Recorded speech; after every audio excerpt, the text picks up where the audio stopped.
Mika, pourquoi t'étais pas là pendant un mois? Parce qu'en fait, j'avais une opération des ligaments du poignet. Tu peux le dire que c'était couilles, frère. Tu sais, tu bandes plus à cause de la testo. En vrai, je te jure, j'ai plus d'érection matinale. Wesh.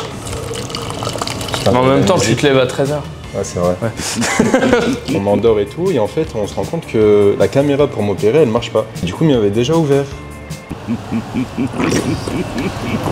On plus de testo médical pour l'instant parce que tu as une infection. Une infection du... Comment on appelle ça? De la prostate. De la prostate. Oh, mais parce quoi qu'il se fait trop stimuler l'anus par votre daronne. Putain, j'en parlais avec ma meuf. J'étais comme ça debout, tu vois, ouais. Et elle me défile le gros sur ton visage. Et sa langue, elle est passée un peu. Et mec, j'ai joui en deux. Le problème, c'est que je suis trop hétéro. Oui, moi aussi. Oui. Mais peut-être de ma mère que je sais que c'est hyper sensible. Je le sais parce qu'une fois, je vais faire un massage. Ouais. Et enfin, j'étais chez... Bref, je faisais un massage.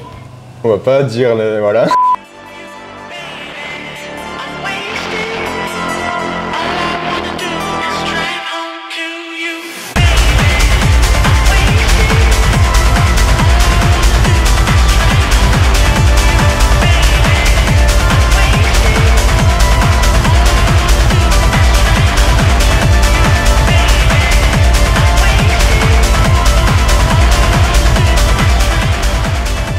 Attends, on a dérivé sur la prostate, c'était pas ça le thème. Je disais tout le temps, chargez-vous, et même c'était dans mon projet, j'en étais quasiment sûr qu'en 2025, j'allais envoyer une première. En fait, j'ai eu plusieurs événements par rapport à la testostérone, aux produits dopants en général. Déjà, j'ai un bon pote à moi qui m'a raconté comment son meilleur ami s'est suicidé à cause d'une cure de Trenbolone. Ensuite, j'ai eu...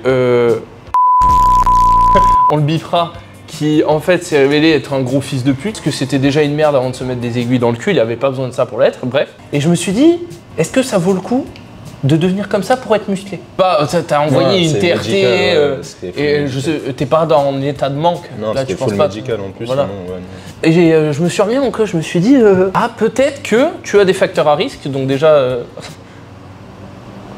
C'est marrant, pourquoi tu as choisi dans la vie? Nous, avec les facteurs à risque. En fait, j'ai fait un petit peu la liste des facteurs à risque que j'ai par rapport aux drogues. Donc, je l'en avais parlé dans ma vidéo sur la bœuf. Et ça vaut tout autant pour les stéroïdes, tu vois. Je sais, les stéroïdes, il n'y a pas le syndrome d'addiction comme avec le tabac ou certaines... Ta gueule. Dans tous les cas, il y a un état de manque. Parce que tu bandes plus, tu veux rebander. Enfin, j'exagère, mais en gros, t'es plus au max de ton niveau de testo, tu veux y revenir. Que ça soit un symptôme d'addiction ou pas, c'est un état moins bien. Donc j'ai remis ça en question et je pense pas me charger aussi vite que prévu. Et si je le fais, ça sera très léger. Mais pour l'instant, j'ai plus du tout envie de le faire. Voilà.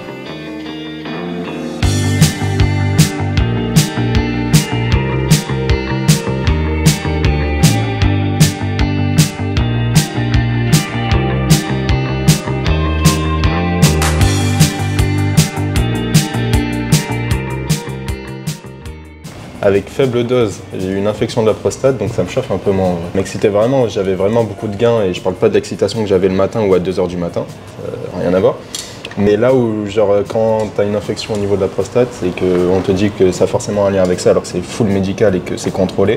Ouais, c'est-à-dire que si déjà, avec des petites doses, fait par les gens qui le font le mieux possible, donc des professionnels, t'as des problèmes, tu dis ah... Surtout que en fait, les infections de la prostate, faut le savoir, si tu en as beaucoup, qu'elles se répètent, ou même sur le long terme, ça peut avoir des répercussions sur ta vie sexuelle, sur... Eh ben ramène ton daron, il va nous en parler. Sur la création de spermatozoïdes. Ok. Sur ton cerveau en soi, genre tu peux être dépressif après à cause de ça.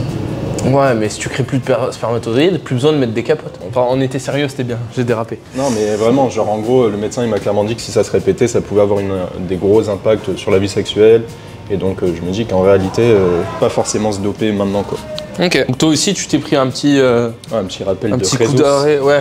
Un petit coup de réalité qui nous dit qu'on n'est pas des... On est jeune, donc pour l'instant la santé elle va plutôt bien, sauf pour Mika, pour qui elle va déjà mal. Ouais. Mais on n'est pas invincible.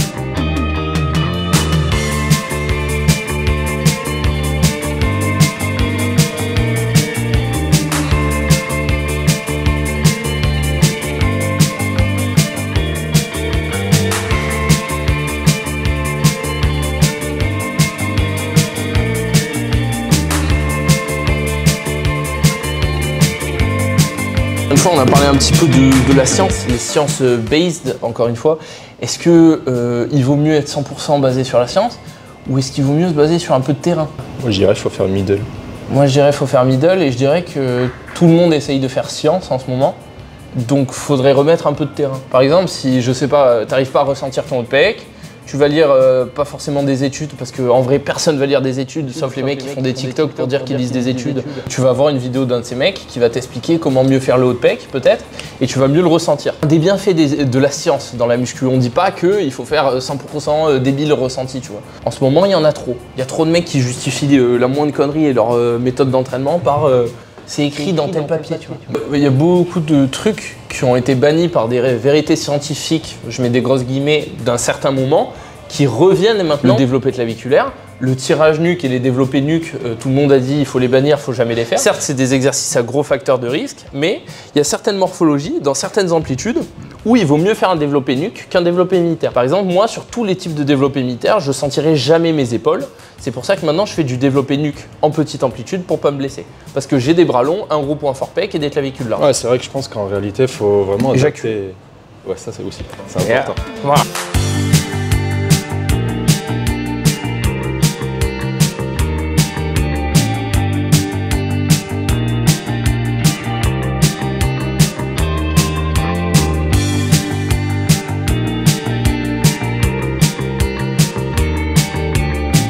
Je pense qu'en réalité, il faut beaucoup adapter certains... Non, ça se tombe. Non, il faut adapter beaucoup d'exercices à la morphologie et pas forcément se fier à ce qu'une nouvelle étude a dit, genre, ou avait dit, genre, par exemple, en réalité. C'est intéressant ce que tu dis parce que je pense qu'il faut avoir de fait son bagage scientifique, connaître des vérités scientifiques sur la muscu, des nuances qui permettent de dire que telle chose est bien dans tel cas et pas bien dans d'autres cas. Il n'y a pas de vérité à 100% muscu à chaque fois. Mais comme il vient de le dire, en fait, il faut prendre ce bagage et l'adapter à soi, tu vois. Donc il faut avoir les connaissances et les connaissances après les confronter au terrain. Si toutes les études te disent de mettre ton poignet comme ça, mais qu'au terrain, dans chacune de tes séances, t'as mal et tu préfères le mettre comme ça, peut-être qu'à un moment, t'es pas fait comme la plupart des gens, tu vois. Peut-être que tu as 3 couilles. Tu es différent, Mickaël. Tu es différent. On dirait, je parle d'un...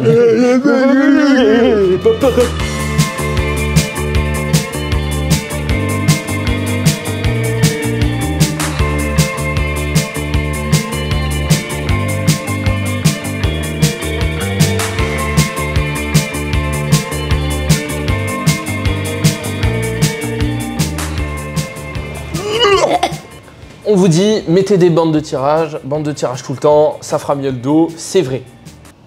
Là, il n'y a rien à dire. Sauf que si tu mets des bandes de tirage tout le temps, que tu optimises, que tu mets des keufs et que de fait tu travailles jamais avec ton avant-bras, quand tu vas étirer les muscles de ton avant-bras ou essayer de forcer avec une vraie charge avec ces muscles de ton avant-bras, ils se seront affaiblis. Et vu qu'ils se seront affaiblis, eh ben, tu vas te blesser. Comme tu vois, c'est le débat qu'a Delavier, tu sais, avec le deadlift d'Oron. Je suis pas forcément pour Geek and Fit. Geek and Fit et Delavier, juste ils sont débiles, ils se comprennent pas. Hein. Ils n'arrivent pas à mettre le minimum d'ego de côté pour se comprendre. Mais en gros, effectivement, lourd, il faut pas faire de deadlift d'Oron. Mais il faut des exos de renforcement où à un certain moment, ton dos sera rond. De type extension lombaire. Ah pardon, je suis parti en couille. Mais tu sais, en vrai de vrai, faut le réel. Comment j'ai su que j'avais une faiblesse poignet? En te branlant. Non, quand je touchais une meuf. Tu sais que moi aussi, je crois. Je te jure, c'est vrai. Parce que je me suis dit, mais c'est pas normal, j'arrive pas à la doigter aussi longtemps. Ouais, voilà, genre, tu sais, ça commence à te faire mal, tu sais. Genre, tu sais, t'as comme une crampe musculaire. Et je me dis, mais c'est pas possible, je suis trop faible. Et c'est là où tu sais que t'as une faiblesse tendineuse, quoi, parce que bah, t'es comme ça, tu vois. Ou musculaire. Et voilà. Ouais, c'est vrai, ça fait réfléchir. Doigtez vos meufs. Morale de la vidéo, doigtez vos meufs.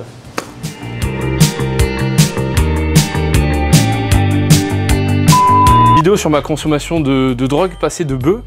Et t'as pas une marque, ils m'ont contacté, donc la vidéo était pour sensibiliser, tu vois. Une marque de CBD qui m'a contacté pour faire un partenariat après. Et moi, tu vois, je trouve que c'est vraiment un truc de fils de pute. Mon honneur a un prix et je leur ai proposé un prix de fils de pute qu'ils accepteraient jamais. Voilà. C'est-à-dire que s'ils me filent l'esprit, ben moi je pouvais arrêter YouTube et partir au Bahamas. Du coup, je leur ai proposé un tarot 10 fois trop élevé, juste pour les envoyer se faire foutre et garder ma dignité. Mais je maintiens que s'ils auraient accepté, je leur ai... Ah, tu vois. Bon, maintenant c'est trop tard, le CBD c'est de la merde, allez vous faire enculer.